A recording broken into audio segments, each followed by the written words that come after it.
السلام علیکم ورحمۃ اللہ نحمدہ ونصلی علی رسولہ الکریم اما بعد فاعوذ باللہ من الشیطان الرجیم بسم اللہ الرحمن الرحیم رب اشرح لی صدری ویسر لی امری واحلل عقدۃ من لسانی یفقہوا قولی۔ کتاب ریاض الصالحین میں ہم باب المراقبات پڑھ رہے تھے، اور اس پوری کتاب کا حصہ اول کے سلسلے کی 65 حدیث آج ہم نے کرنی ہے، اور باب المراقبہ کی یہ 6 حدیث ہے۔ پڑھتے ہیں۔ السادس عن ابی ہریرہ رضی اللہ عنہ انہ سمع النبی یقول صلی اللہ علیہ وسلم، حضرت ابو ہریرہ رضی اللہ عنہ سے روایت ہے، انہوں نے نبی صلی اللہ علیہ وسلم کو فرماتے ہوئے سنا کہ یقولو کہ وہ فرما رہے تھے، اِنَّ ثلاثۃ من بنی اسرائیل، کہ بے شک بنی اسرائیل میں 3 آدمی تھے، ابرصا و اقرع و اعمی، ایک برس یعنی سفید داغوں کے مرض میں مبتلا، دوسرا گنجا اور تیسرا اندھا تھا۔ اراد اللہ ان یبتلیہم، اللہ سبحانہ وتعالیٰ نے ارادہ فرمایا کہ ان کی آزمائش ہو۔ فبعث الیہم ملکا، تو ان کی طرف ایک فرشتہ بھیجا۔ فاتی الابرص، تو وہ سب سے پہلے کس کی طرف آیا ہے؟ برس والے انسان کے پاس۔ وقال، تو اس نے کہا، ای شیء احب الیک، کون سی چیز تجھے سب سے زیادہ محبوب ہے؟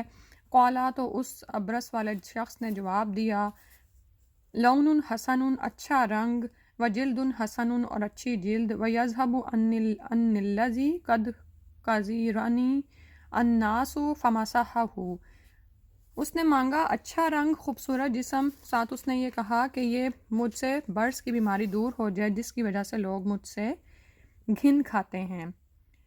تو فرشتے نے اس کو مسح کیا، اس کے جسم پر ہاتھ پھیرا، فذهب عنہ قذرہ واعطی لونا حسنا، تو اللہ کے حکم سے اس کی گھن کھانے والی بیماری دور ہو گئی، یعنی جس سے لوگ گھن کھاتے تھے، اور اللہ سبحانہ وتعالیٰ نے اسے خوبصورت رنگ دے دیا۔ قالا، تو کہا، فأی المال احب الیک، تو فرشتے نے اس سے پوچھا کہ کون سا مال تجھے سب سے زیادہ پسند ہے؟ قالا، اس نے کہا، الابل، اونٹ، او قالا، یا اس نے کہا، البقر، یا گائے۔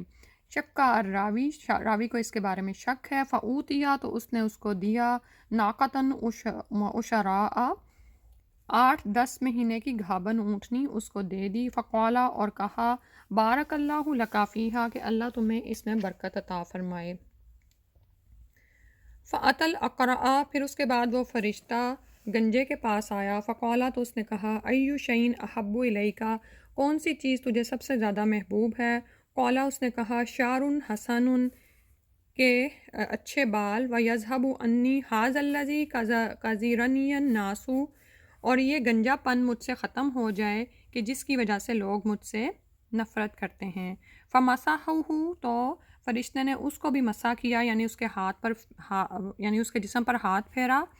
فذهب عنہ، تو اس سے وہ یہ جاتا رہا، یعنی جو اس کا گنجا پن تھا وہ چلا گیا۔ واوتیا، اور دیا اس کو، شعرا حسنا، خوبصورت بال عطا کر دیے۔ قالا، تو اس نے کہا، یعنی فرشتے نے پھر اس سے پوچھا، فأی مال احب الیک، کون سا مال تجھے سب سے زیادہ محبوب ہے؟ قالا، اس نے کہا، البقر، گائے۔ فاوتیا بقرۃ حاملا، تو فرشتے نے اس کو ایک حاملہ گائے دے دی گئی، یعنی اللہ سبحانہ وتعالیٰ کے حکم سے اس کو یہ عطا ہوا۔ وقالا، اور فرشتے نے اس کو دعا دی، بارک اللہ لک فیہا، کہ اللہ تجھے اس میں برکت دے۔ پھر اس کے بعد فرمایا، فأتی الاعمی، تو وہ فرشتہ اندھے کے پاس آیا۔ فقالا، تو اس نے کہا، ای شیء احب الیک، کون سی چیز تجھے بہت زیادہ یعنی سب سے زیادہ محبوب ہے؟ قالا، اس نے کہا، ان یہ کہ یرد اللہ الی بصری فابصر الناس، کہ مجھے اللہ میری بینائی لوٹا دے، پس میں لوگوں کو دیکھوں۔ فمسحہ، تو اس نے اس کو مسح کیا، یعنی اس کے جسم پر ہاتھ پھیرا۔ فرد اللہ الیہ بصرہ، تو اللہ سبحانہ وتعالیٰ نے اس کی بینائی بحال کر دی۔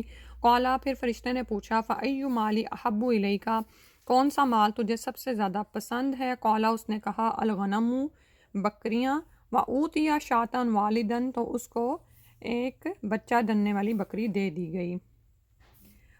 فأنتج ھذان وولد ھذا فکان لھذا واد من الابل ولھذا واد من البقر ولھذا واد من الغنم، تو جب یہ کام سب ہو گیا تو دونوں جو برس والے تھے اور گنجے تھے ان کے ہاں بھی دونوں جانوروں یعنی اونٹنی اور گائیں کی نسل خوب بڑھی، اور اس نابینا کے ہاں بھی بکری نے خوب بچے دیے۔ برس والے کا ہاں ایک وادی اونٹوں کی، گنجے کے ہاں ایک وادی گائیوں کی، اور اس اندھے کے ہاں ایک وادی بکریوں کی ہو گئی۔ اس کے بعد کیا ہوا؟ ثم انہ اتل ابرسا فی صورتہ و حیتہ، پھر وہی فرشتہ برس والے کے پاس اس کی صورت اور حیت میں آیا۔ فقالا، اور اس نے کہا، رجل مسکین، میں مسکین آدمی ہوں، قد انقطعت، تو تحقیق ختم ہو گئے، بی الحبال، میرے لیے، وسائل، فی سفری، سفر میں، یعنی سفر میں میرے سارا مال اسباب وغیرہ ختم ہو گیا ہے۔ فلا بلاغ لی الیوم الا باللہ ثم بکا، تو آج میرے وطن تک پہنچنے کا وسیلہ اللہ کے اور پھر تیرے علاوہ کوئی نہیں ہے۔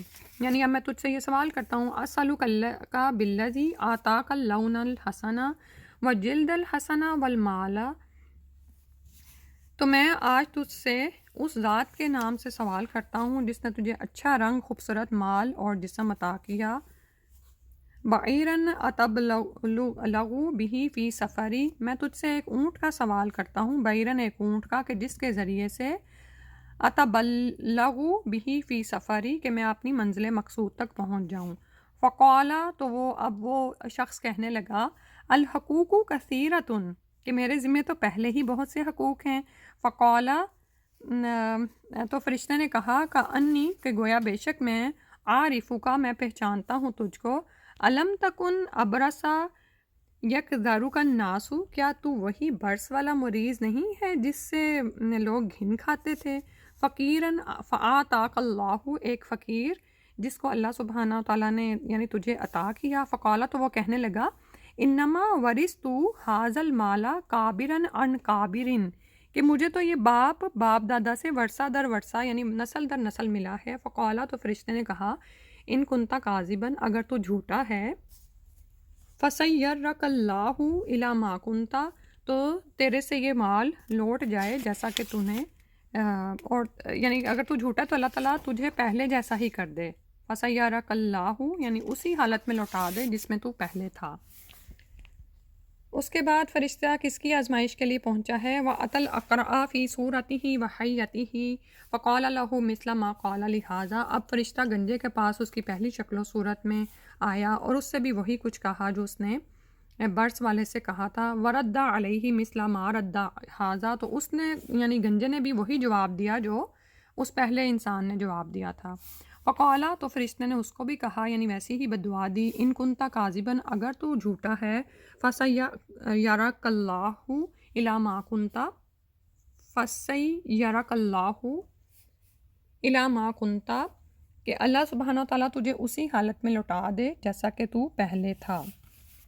اس کے بعد وَأَتَى الْأَعْمَى فِي صُورَتِهِ وَحَيَّتِهِ، اور وہ فرشتہ اب اندھے کے پاس آیا اس کی صورت اور اس کی حیت میں۔ فقالا، تو اس نے کہا، رجل مسکین، میں ایک مسکین آدمی ہوں، وابن سبیل، اور مسافر ہوں، انقطعت بی الحبال فی سفری، سفر میں میرے تمام مسائل ختم ہو گئے ہیں۔ فلا بلاغ لی الیوم الا باللہ ثم بک، تو میرے لیے وطن پہنچنا اللہ کی مدد پھر تیری مالی اعانت کے بغیر ممکن نہیں ہے۔ اسألک بالذی رد علیک بصرک، تو میں تجھ سے اس ذات کے نام سے سوال کرتا ہوں جس نے تجھے تیری بینائی لٹا دی۔ شاطن اتبلغ بہا فی سفری، ایک بکری کا سوال کرتا ہوں کہ جس سے میں اپنی منزل مقصود میں پہنچوں یعنی سفر کروں اس پر۔ فقالا، تو اس نے کہا، قد کنت اعمی، تحقیق میں اندھا تھا، فرد اللہ الی بصری، تو اللہ سبحانہ تعالیٰ نے میری بینائی بحال کر دی۔ فخذ ما شئت، تو جو چاہتا ہے تو لے جا، یعنی تیرے سامنے جو بکریوں کا ریوڑ ہے، جو چاہتا ہے تو لے جا، ودع ما شئت، اور چھوڑ دے جو تو چاہتا ہے، یعنی جتنا تو چھوڑنا چاہتا ہے چھوڑ دے، باقی سب لے جا۔ فواللہ، تو اللہ کی قسم، ما اجہدک الیوم بشیء اخذتہ للہ عز وجل، تو اللہ کی قسم آج میں جو تو اللہ کے لیے لے گا اس میں تجھ سے جھگڑا نہیں کروں گا۔ فقالا، تو فرشتے نے کہا یہ سن کر، امسک مالکا، اپنے پاس رکھو اپنے مال کو، فانما ابتلیتم، کہ بے شک تم آزمائے گئے، فقد رضی اللہ عنکا، تو تحقیق اللہ تجھ سے راضی ہو گیا، وسخط علی صاحبیک، اور تیرے ساتھیوں پر اللہ تعالیٰ ناراض ہو گیا کیونکہ وہ آزمائش میں ناکام ہو گئے۔ متفقن علیہ۔ یعنی اب یہ دیکھیں کہ یہ بات باب المراقبہ میں لائی گئی ہے کہ وہ اللہ کا کیسا خوف اور تقوی رکھتے تھے، یہ یہاں سے ظاہر ہو جاتا، ٹھیک ہے۔ اور صرف آخری جو شخص ہے اس نے ہی اس بات پر سچائی ظاہر کی کہ میرے پاس یہ مال اللہ کے فضل و کرم سے ہی آیا، اور آج جو تو اس میں سے لے جانا چاہتا ہے لے جا۔ تو یہ ہوتا ہے اللہ کے لیے تقوی اختیار کرتے ہوئے سچائی کا معاملہ کرنا، ٹھیک ہے۔ اب اس کی روشنی میں ہم دیکھیں کہ ہم کیسا معاملہ کرتے ہیں لوگوں کے ساتھ، یا اللہ کے ساتھ ہی ہم کتنے سچے ہیں۔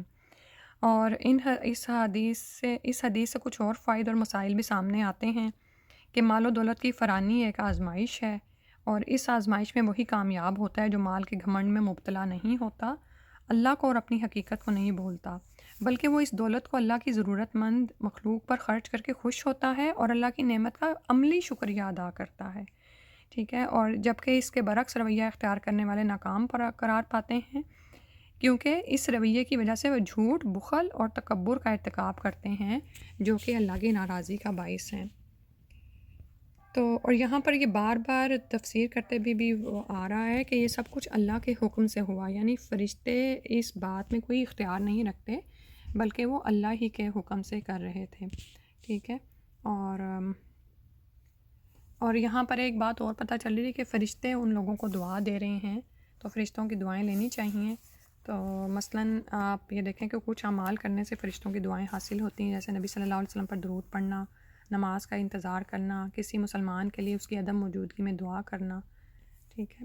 اور سب سے بڑھ کر تو یہ پتہ چل رہا ہے کہ اللہ سبحانہ تعالیٰ جب مال و دولت عطا کریں تو اسے اپنی ذہانت اور محنت کا شاخسانہ نہیں سمجھنا چاہیے، بلکہ اللہ کا فضل قرار دیتے ہوئے مخلوق کی مدد کرنی چاہیے اس سے، یہ اس کا عملی شکر ہے، ٹھیک ہے۔ اور وہی جو بات ہے کہ باب المراقبہ چونکہ چل رہا ہے تو اس میں ہم نے یہ دیکھنا ہے کہ ہم شعوری طور پر اللہ تعالیٰ کو کتنا حاضر ناظر جانتے ہوئے معاملہ کرتے ہیں، ٹھیک ہے۔ یعنی اور اس کے لیے ہمیں ضروری یہ ہے کہ جب بھی عام حالات میں تو ہم کسی حد تک تقویٰ کو حاصل کرنے کی کوشش کرتے ہیں، اور ہم کوشش کرتے ہیں کہ ہم ایسا معاملہ کریں کہ اللہ تعالیٰ دیکھ رہے ہیں، لیکن جب ہم پر کوئی مشکل آ پڑتی ہے نا، یا جب ہم نعمتوں میں ڈالے گئے ہوتے ہیں، اس وقت بھی دیکھا کریں کہ مشکل کے وقت کوئی بھی ایسا ریئیکشن کرنے سے بچیں، کوئی بھی ایسا رد عمل کرنے سے بچیں جس سے اللہ تعالیٰ ناراض ہوں۔ یعنی عموماً کیا ہوتا ہے کہ ہم پر کوئی مصیبت آ پڑے تو ہم ایک دم سے شکوہ شکایات اور واویلے شروع کر دیتے ہیں نا، تو اس وقت اللہ کی تقدیر کو پر راضی رہتے ہوئے کہ یہ ہوا تو اللہ کی طرف سے ہے نا، تو خاموش رہنا چاہیے۔ اسی طرح جب نعمتیں عطا ہوں تو تکبر میں مبتلا ہونے کی بجائے اللہ سے جڑنا چاہیے کہ اللہ مجھے دیکھ رہا ہے، اس نے مجھے یہ سب کچھ عطا کی ہے۔ تو یہ جو مراقبہ ہے نا، انشاءاللہ اس کو ہم اس کی پریکٹس کریں اپنی زندگی میں، اور آگے انشاءاللہ جیسے رمضان بھی آ رہا ہے تو خاص طور پر اس کی ضرورت ہے کہ ہم اللہ سے ایک خاص تعلق قائم کرنے کی کوشش کریں۔ وہ تعلق جو ہم نماز میں بناتے ہیں، نماز کے علاوہ بھی ہم ہر وقت شعوری احساس رہے کہ اللہ تعالیٰ تو ہمیں دیکھ رہے ہیں نا۔ سبحانک اللہم و بحمدک، نشہد ان لا الہ الا انت، نستغفرک و نتوب الیک۔ السلام علیکم و رحمۃ اللہ وبرکاتہ۔